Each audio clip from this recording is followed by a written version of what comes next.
Hello and welcome back to Politics on the Prairie. My name is Dan Williams, and today we're going to be going over the last four presidential elections for the city of Oklahoma City, plus a little bit of under the hood action for 2024, where we'll go over it by city council district. First, we're going to be starting with 2012, the contest between Barack Obama and Mitt Romney. Here, as we zoom in on Oklahoma City, we can see that most of the Democratic precincts are contained to downtown, east side, south side, with some areas south of Del City. As we can see here over in our column here, Mitt Romney won by almost 17 points, getting well over 100,000 votes. A quick caveat here: this is, with absentees allocated and with city lines being taken into account. So there's going to be some small error here, not a huge one. So don't take these one for one, but these are very close, very narrow error bars on that.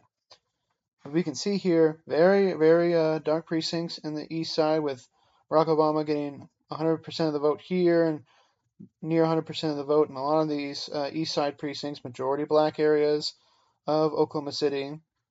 And then we can see that downtown is significantly lighter, with some precincts almost flipping to Romney, and then that south side of this point is still pretty light blue, with some other areas scattered about. As we move to 2016, if we'll put on our shift here real quick, we'll shift here from 2016, or excuse me, from 2012 rather, to 2016. And we can see here, if we turn on the shift, that you experience a lot of areas in Oklahoma City shifted to the left. There are some areas that shifted to the right, most notably, parts of the east side, southeast Oklahoma City, far western Oklahoma City, far eastern up here, and some of the parts of the east side as well. But overall, the city shifted 4.5 points to the left, with heavy left shifts looking in the south side, around the Moore area, and definitely around what I like to call the Hefner corridor here between Northwest Expressway and Highway 74, going up into the Edmond area and parts of downtown. So if we look at the actual precinct results, we can see that now we have a 12-point gap, right? Almost 11, right? And still very Democratic areas in the east side. We see that downtown has darkened up blue a lot more, and we're starting to see it kind of leave the downtown area, start to creep up this way, and then up Northwest Expressway. We also see it creeping out near Reno on the south side, getting a little bit further south here, as far as Democratic doing better. Democrats doing better. This is Trump versus Clinton, and in 2020, we can see that the city is much bluer overall. We go from R plus 11 to R plus 2 here, really 1.6. And if we turn on the shift real quick from 2016 to 2020, you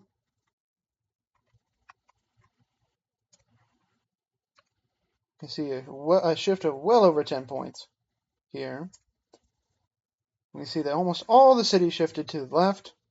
Some very minor red shifts here in east side again, but very big shifts towards Democrats, producing a 10-point Democratic shift. We can really see that now, south side all the way down towards 240 is blue. Darker blues down here south of Midwest City. Downtown is much more solidly blue. We've started to see blue precincts pop up in the Quail Springs area, headed towards west, towards Bethany. So definitely expanding here. Some blue precincts starting to show up in the Putnam City region, all the way out to the county line.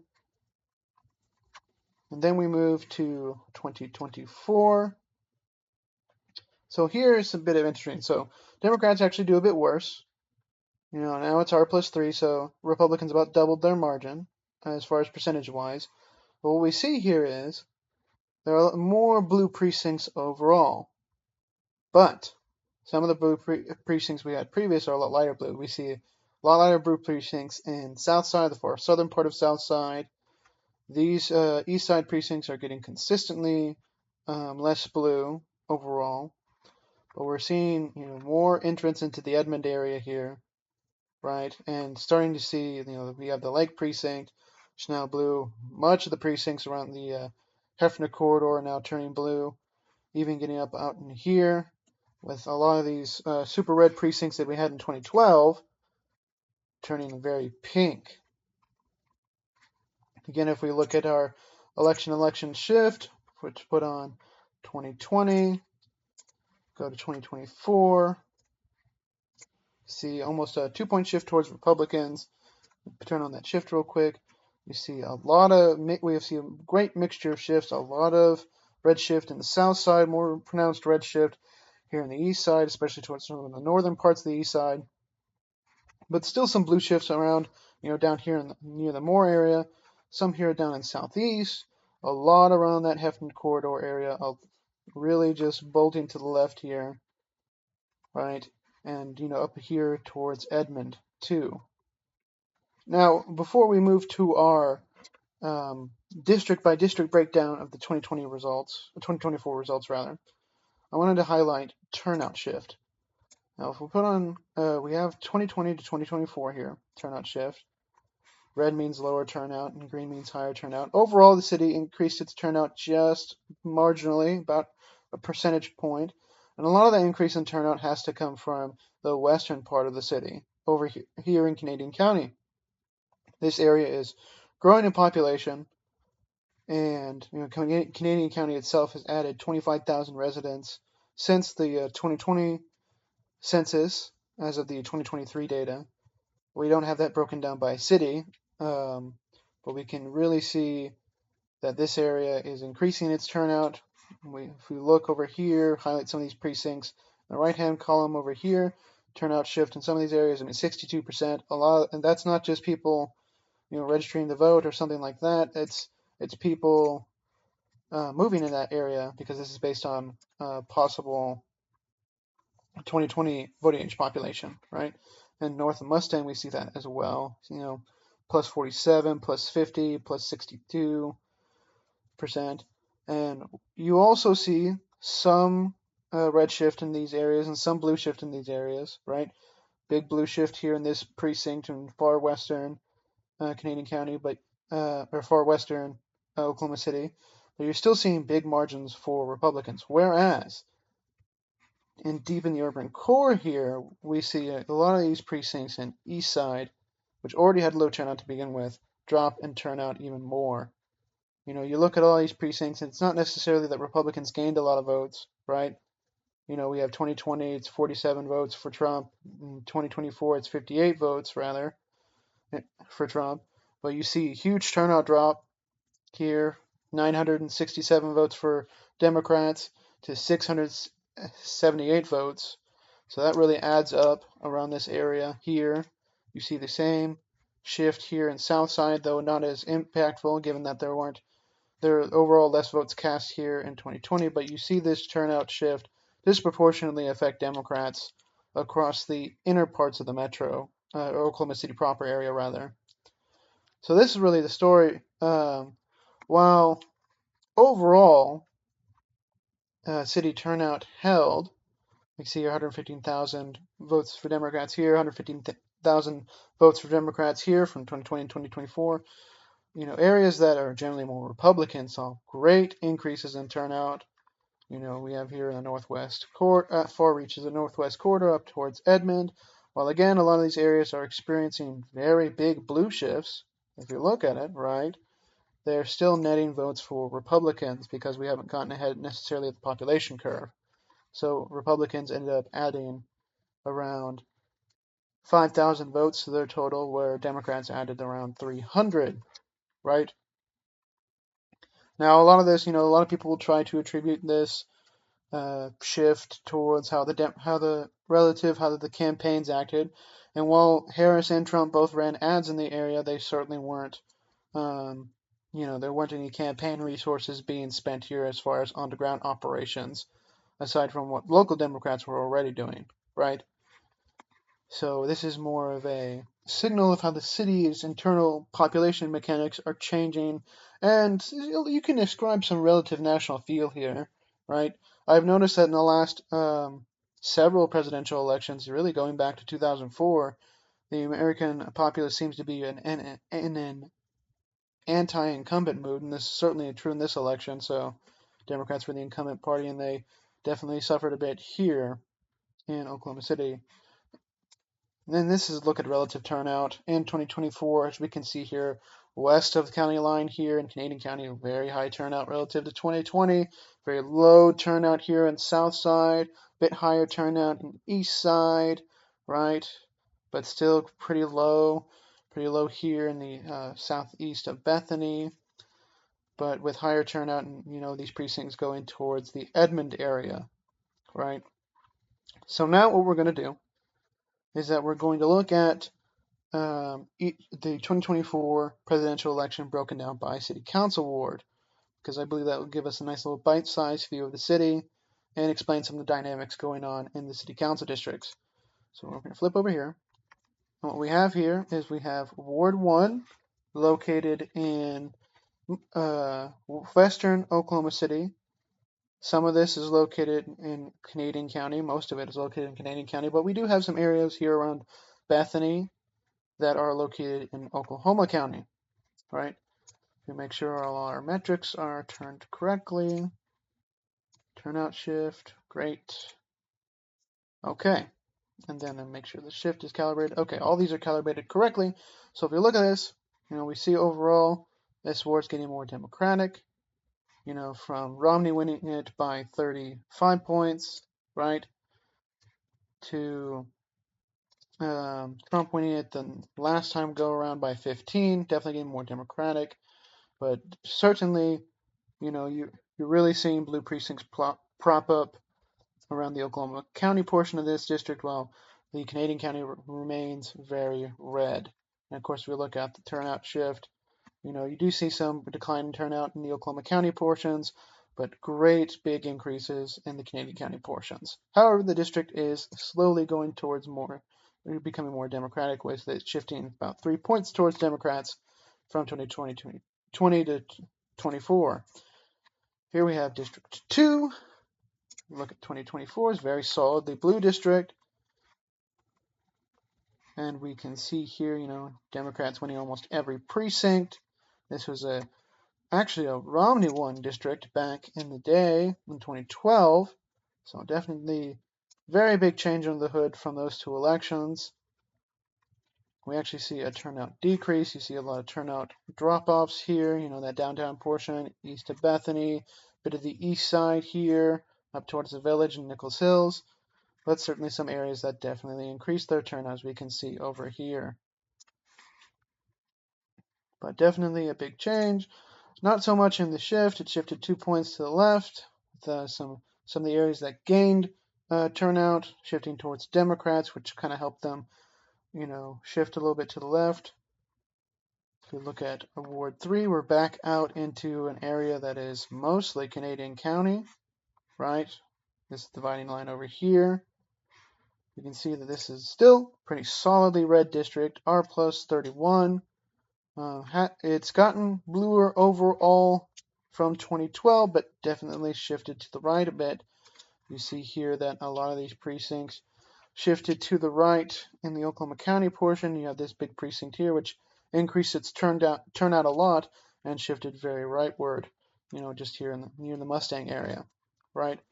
But definitely a bit of a difference with going from a couple of precincts being blue to, well, more than just a couple, maybe half a dozen here. But definitely some Democratic improvement here, even though from election to election it did shift a little bit back to the right. You see a stronger Democratic performance in 2020.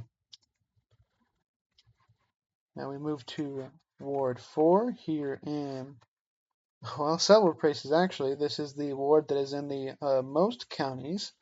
with the Oklahoma County portion being here, the Cleveland County portion being here, and the Pottawatomie County portion being all the way out here, right?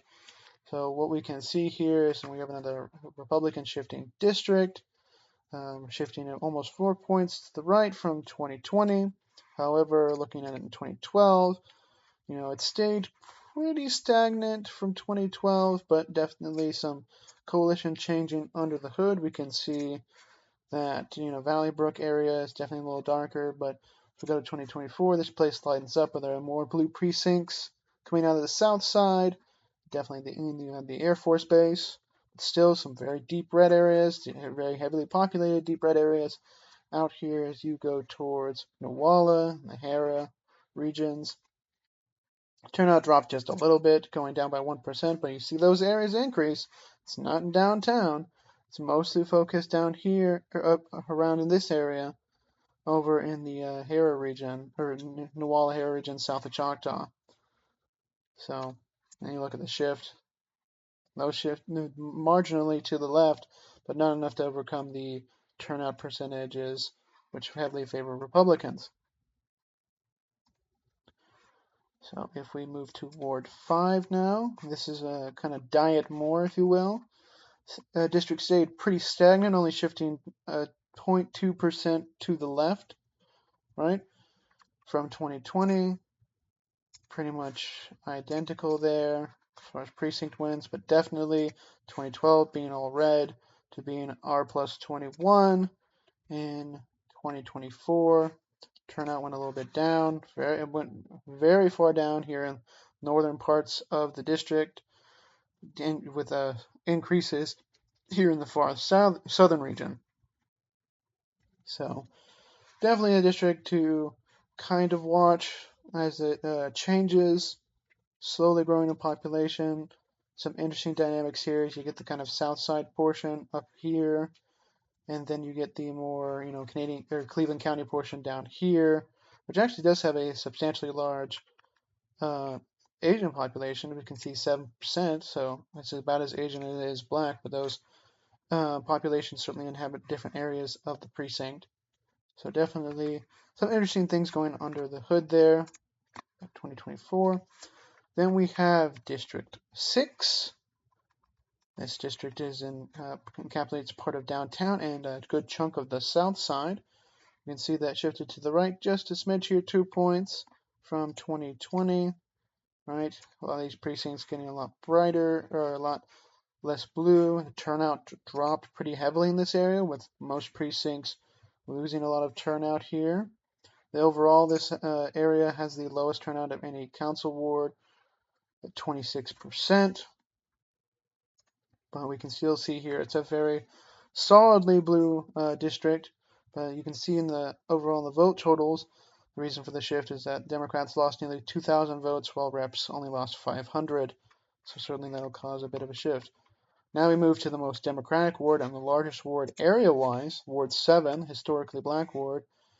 This ward, large margin for Democrats, but also a large Republican shift. So let's go into why that is. So we see, this shift, concentrated in the east side portions, whereas a lot of these more suburban portions up near the Edmond area shifted left. But if we look at the turnout shift, we can see a lot of that turnout shift also correlates with areas that saw shifts towards Republicans. And we can see here that if you look at the right-hand side, a lot of these districts, didn't necessarily cast a lot more votes for Republicans, but they just lost a lot of Democratic turnout.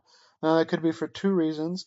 Tepid Democratic turnout as a means of protest, but also at the same time, a lot of these areas are experiencing a lot of people moving out from them. This area has routinely lost population over the last few censuses. So definitely something to take into account, as these sites had to grow bigger to accommodate this. If we look in here, we can see that, we're on the turnout shift here. The Ward 8, huge turnout increase, 7.81%, and also a very big Democratic increase here. It went from R plus 17 in 2020 to R plus just under R plus 10, about R plus 9.5. And while there aren't a lot of blue precincts here necessarily, right, you only see a couple crop up. You see a lot of these precincts down in the southern part of the district, eastern part of the district becoming very pink. You're very close to being tossed up, and you see huge Democratic shifts. Right here, 24 points. Down here is in the tens and the teens. And even up here, you see double-digit swings toward Democrats, right? Very college educated, 56% bachelor, very high turnout overall, right? I think this is either the highest turnout ward or the second highest turnout ward, but definitely something that you see a lot of change going on here. And overall, Democrats hold the second, the sixth, and the seventh, right? So to get to 50, right, we'll probably have to flip the eighth to get to 50, and it certainly seems to be trending our way. Now, something really important to point out here is a reminder: the country as a whole shifted almost 6 points to the right. So the fact that this thing not only shifted left, but shifted left by that degree means in a neutral environment, this district's almost a toss-up, right? So definitely something that's evolving under the hood. Really entrenched incumbent there, got a lot of money, but something to certainly definitely keep an eye on as we move through the next few election cycles. Before we wrap up here, I want to take a look at the overall shift in Oklahoma City from 2012 to 2024. Get a 12-year shift going there. Most of the information. And we can see here, got my color modifiers on, a bit exaggerated just so we can see the shifts better. You can see for 2012, east side goes down, but we actually see increase in Democratic support in the south side, right? And then huge increases all along the Hefner corridor up into Edmond, these precincts around here, right? Even in the Canadian county portions, most of these precincts are deep blue. If we look at, as far as netting votes, Democrats go from, losing these precincts by 500 votes to losing them by around 300.